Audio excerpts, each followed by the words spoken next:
Bonitinho, bom dia, miscelânea cultural, entrando no ar, o espaço para empreendedor, gente, não adianta, vocês sabem que fala a língua mesmo. Feito com muito carinho para vocês, onde a gente aborda vários temas que podem ser de interesse naquele dia, em todos os dias da sua vida. E você sabe, vocês podem nos acompanhar todas as terças-feiras pela manhã nas redes sociais e as reprises estarão disponíveis na TVI Play, celulares, tablets e na sua TV Smart. Nos aplicativos da sua TV, CX TV, Unique TV, TV Digital, Orb TV e no site www.itaipuaçu.com.br. E agora no Play Store, TVI, primeiro canal de TV streaming em Itaipuaçu, 24 horas no ar. Tá pensando o quê? E você gosta de curtir uma boa música? Então vamos lá, ó. Rádio Pix Web. E ó, lembre de se inscrever e dar aquela curtida e compartilhar nas redes sociais, hein? O nosso programa tem o patrocínio da Westlink Tecnologia 100% fibra óptica. Ligue já! 0800 718 7875. E a você, empresário, que deseja divulgar sua empresa, já pensou seu nome aqui, ó, bonito no miscelâneo, em toda a grade da TV? É só ligar pro Beto Vídeo, 2199-314-4124 ou 99412-8509. Meninas, hoje eu estou aqui com um gato, um empresário já conhecido, que vai contar muitas histórias. Já a gente volta, eu estou aqui com o Alexandre Muniz, mas o Muniz vocês não sabem quem é, vocês vão saber já. Bom dia, Alexandre, sou Alexandre Muniz, hoje na frente lá das operações do Seu Zé, Armazém Botequim, e vamos contar a história, né? Fala no microfone. Me diz uma coisa, que eu acho que todo mundo deve sempre perguntar pra você, o que foi? Caiu um raio na sua cabeça? Que história é essa? Você é um Zé... É Zé Pilintra mesmo? Eu sei que é um malandro, eu só chamo de malandro porque a gente malandro tem vários nomes, depois eu me confundo, depois eu me atrás de mim. Como é que veio essa ideia desse homem daquele tamanhão? Aquela escultura, ela começa com uma ideia, uma vontade, né, que eu tinha de fazer uma homenagem para Seu Zé, de uma situação que ele acabou resolvendo na minha vida, uma história comercial. E eu sempre tive vontade de fazer uma homenagem para ele na frente da loja da Capadócia, né? Mas não era, a vontade não era de fazer uma imagem daquele tamanho. Quando, em conversa com o escultor, que é o Levi Moraes, que é quem trabalha há muitos anos no carnaval, faz a Águia da Portela, a gente do nada, conversando, me veio talvez uma vontade, uma mensagem de que a homenagem poderia ser maior do que a que eu estava projetando, né? Porque o projeto inicial era fazer uma imagem de 1,5 m, com uma proteção de vidro lá na frente, que pudesse pegar chuva, enfim. Mas aí no final da história eu resolvi fazer uma homenagem maior. E aí me veio o número 7 como medida, e eu perguntei para ele se aquilo seria possível, né? E ele disse, não, é possível de qualquer tamanho. O investimento vai ser muito maior e talvez isso deve ter um projeto de engenharia, enfim, porque imagina o vento sudoeste que bate, Ainda mais aqui, né? A questão da segurança até das pessoas que passam ali, enfim. Tem que ser um projeto seguro, porque trata-se de uma imagem de 7 metros, de um projeto de 7 metros, né? Mas eu fiquei decidindo no dia seguinte, e de manhã cedo eu já tinha certeza de que tinha que ser de 7 metros. Ele tem 5,5 e até o poste, a luminária que está do lado dele, tem 7.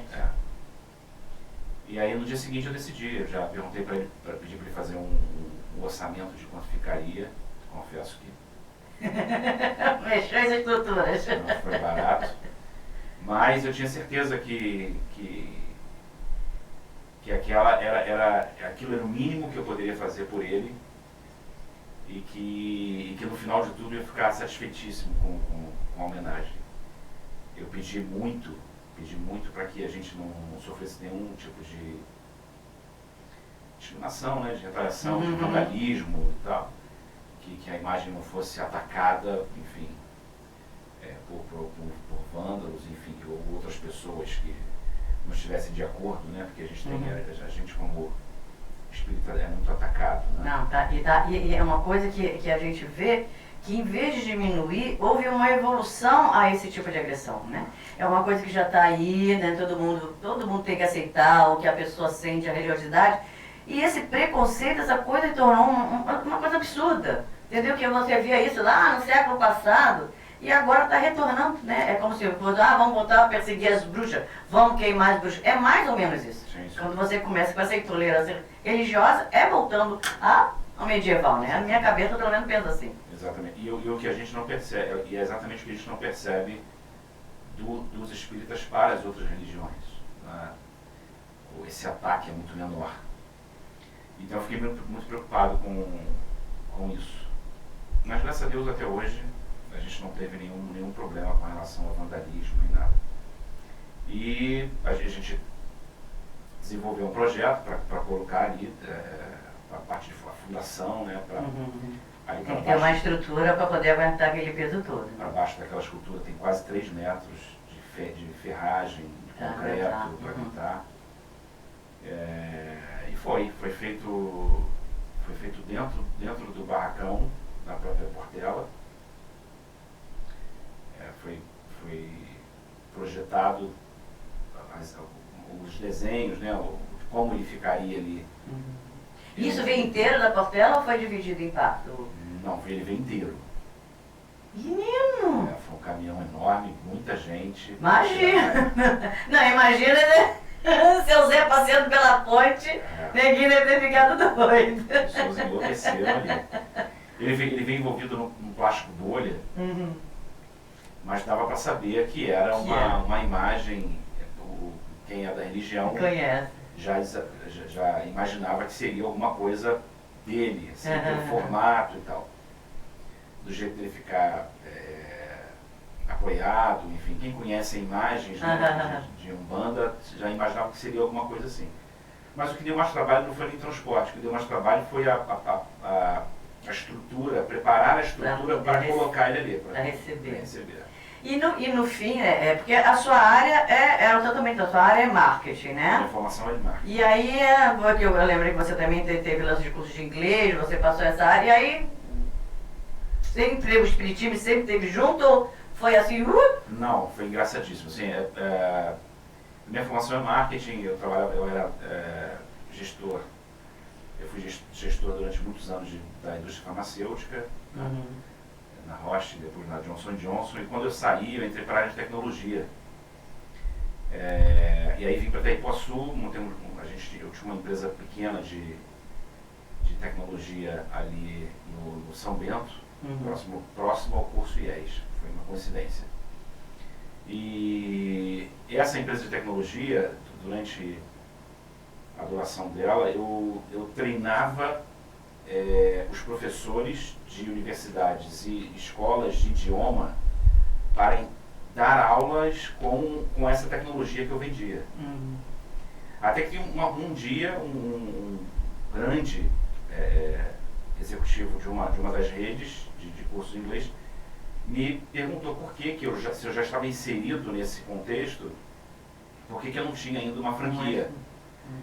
E aí eu fiquei curioso, fui uma feira lá no Rio para conhecer esse universo de franquia.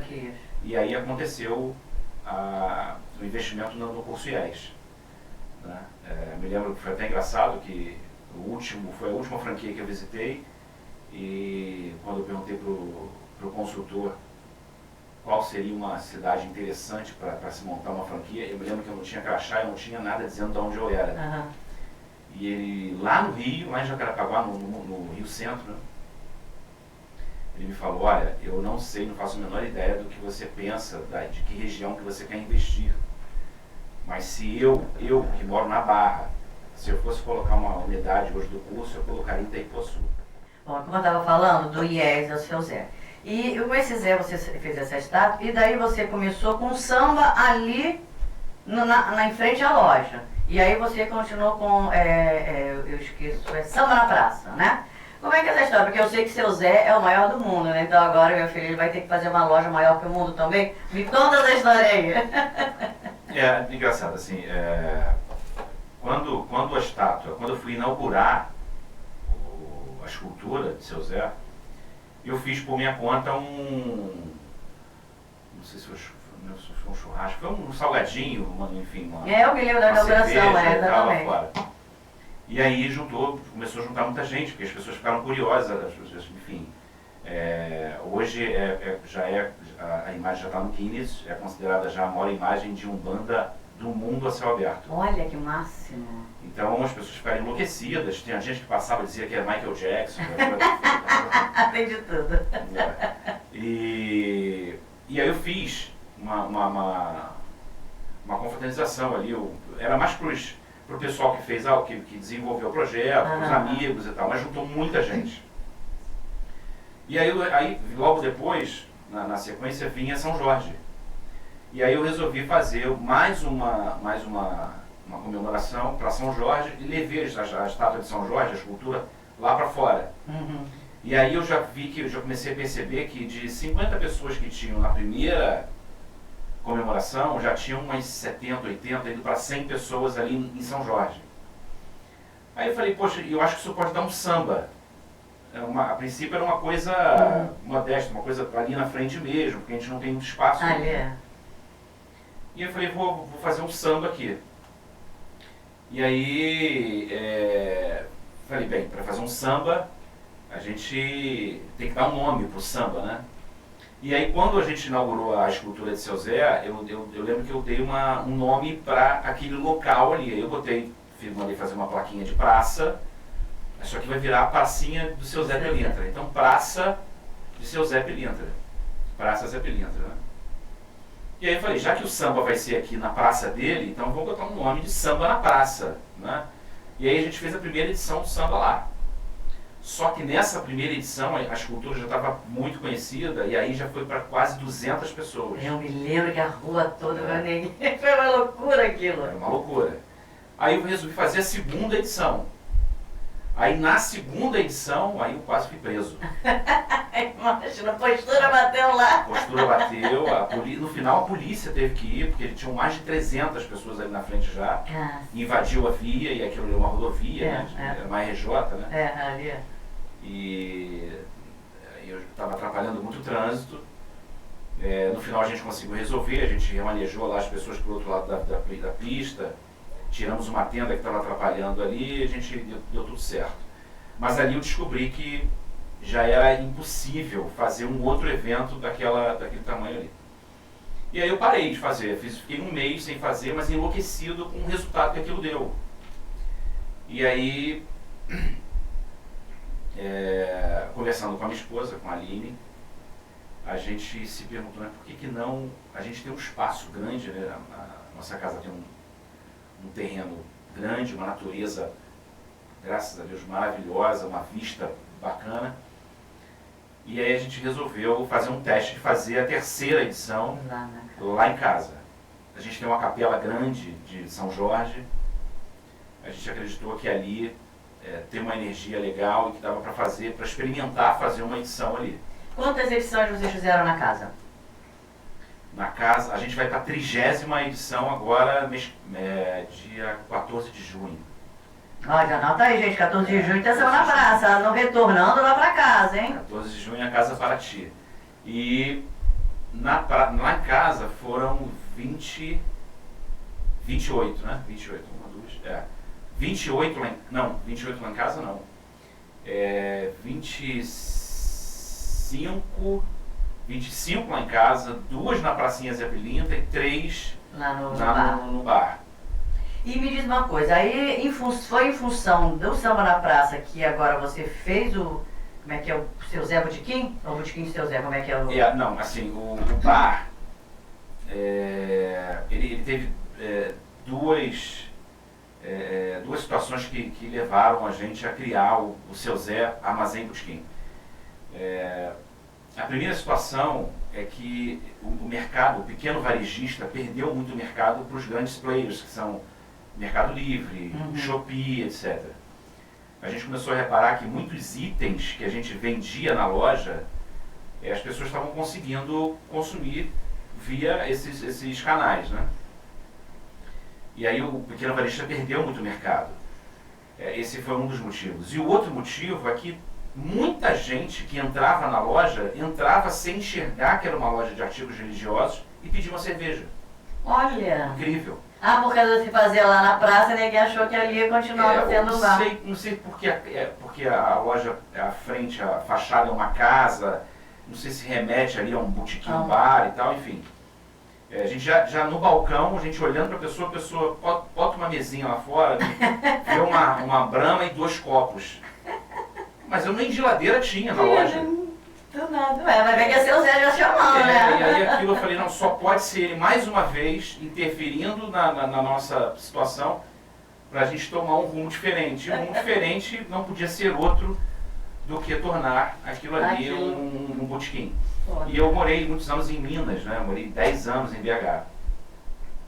E eu sempre tive vontade de estar do outro lado do balcão, mexendo com a estufa de tira-gosto. O mineiro, ele tem aquele namoro, ele chega, ele namora a estufa, escolhe um pouquinho de cada um, bota no pratinho, toma uma pinga e depois ele começa na cerveja. Aquilo ali foram 10 anos vendo isso. E aí a gente teve a ideia do Seu Zé, baseada em comida de boteco, boa conversa, indústria ambiente. Tá vendo aí, gente? Vocês sabem que a gente tem um tempo muito curto. Aí aqui a gente dá um certificado sempre a quem participa. E aqui, a câmera para você chamar o pessoal, convidar para ir lá, já avisa quando é que tem samba, passa telefone, Insta para todo mundo chegar lá. Samba na Praça, a próxima edição comemorativa, 30ª edição do Samba na Praça. O Samba na Praça retorna para Casa Paraty. Muita gente pedindo para a gente retornar para lá, então nada melhor do que a gente fazer essa edição na Casa Paraty.